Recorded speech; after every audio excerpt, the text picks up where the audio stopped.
Aujourd'hui, pour sensibiliser la population aux risques majeurs, l'information préventive prend des formes variées. On pense aux outils réglementaires mis en place par les autorités, comme le DICRIM ou les repères de crues, mais aussi à des actions complémentaires, comme des expositions, des mises en situation ou des jeux de société.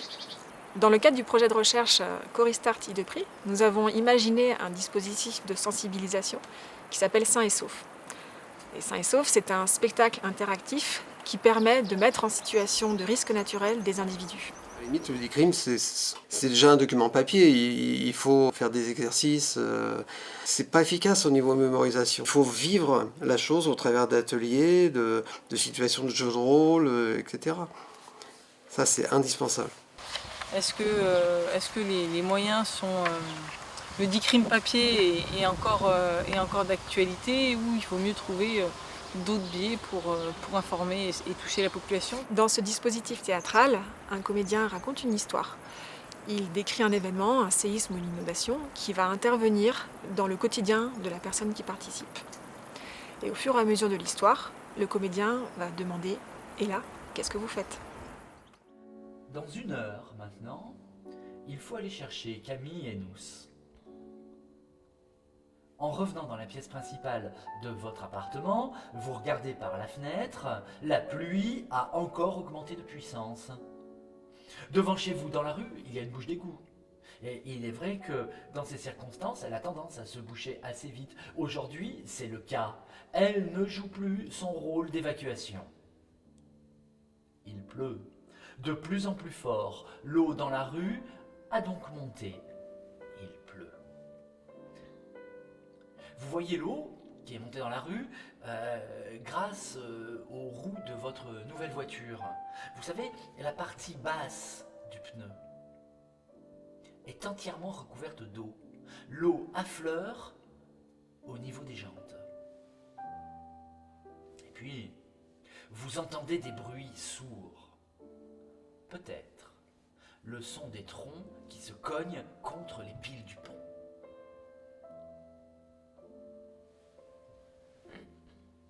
Il y a ça d'eau dans la rue.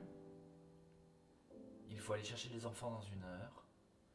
Vous êtes chez vous. Maintenant, qu'est-ce que vous faites? Pour comprendre le risque et pour le percevoir correctement, entre guillemets, il faut faire un énorme effort d'imagination. Cette mise en situation, pour moi, elle est essentielle en fait, dans le travail d'information préventive. Avant, le comédien demande les prénoms des enfants, les âges. Donc le fait de vraiment personnaliser, le fait d'être dans l'alcôve, donc le côté vraiment intimiste, la lumière tamisée, la voix du comédien qui est aussi un peu chaude, grave, enfin et calme, plus le côté musique, ça permet vraiment de rentrer dedans. Et on s'y croit vraiment. Voilà, moi j'avais l'impression d'être dans mon salon et j'étais à fond dans ce qu'il me disait l'histoire, je la vivais. C'est-à-dire qu'il va falloir agir avec des réflexes sans avoir le temps de réfléchir. Les enfants, ils sont à l'école, ils sont pris en charge. Je sais que j'ai pas besoin d'aller traverser le torrent, prendre des risques pour aller les chercher. Voilà, ça c'est réaliste. On est mis dans une situation qu'on n'a pas forcément connue et on va s'apercevoir à la fin du jeu de rôle que finalement, sous le coup du stress, de l'émotion, de la pression, du timing, etc., qu'on n'a pas été à même de prendre les décisions. C'est urgent là. On peut pas rester comme ça sans rien faire. Tu es d'accord avec moi? Ma voiture est foutue, la tienne est en état. S'il te plaît, Suzy, on y va, on va chercher les gamins. Bah non, c'est trop tard en fait. Que... Là, l'état dehors, je sors plus maintenant quoi. Suzy, c'est pas grand chose. Tu sais qu'on est seulement à 5 minutes de trajet en voiture. Ah, oui, mais non, pardon, on va pas sortir alors qu'il y a ça dehors. Je vais chercher les enfants, je vais pas les chercher, j'utilise mon téléphone, pas mon téléphone, j'ai une radio, j'ai pas de radio, où est-ce qu'est l'eau? Et ça permet de vraiment beaucoup s'interroger. Moi, pendant 15 jours, du coup, je repassais un petit peu le film sur savoir par rapport aux pratiques, les bonnes pratiques à tenir, quelle en était concrètement la réalité dans mon logement, et de me rendre compte que même en connaissant les bons gestes, on est loin d'être optimum, surtout quand quand le stress et l'émotionnel sont présents, en cas de crise réelle. Avec ce spectacle, nous avons souhaité faire vivre à la population une situation proche de la réalité. Et notre objectif, c'était de faire comprendre aux personnes qu'elles peuvent être en situation de dilemme où prendre des décisions va être difficile. Il y a l'émotion qui est là et il y a la notion de temps aussi. Il faut, quand le comédien pose sa question, il dit vite, vite, la voiture, il faut sortir les enfants, vite, vite. Il presse la personne et ça correspond à la réalité.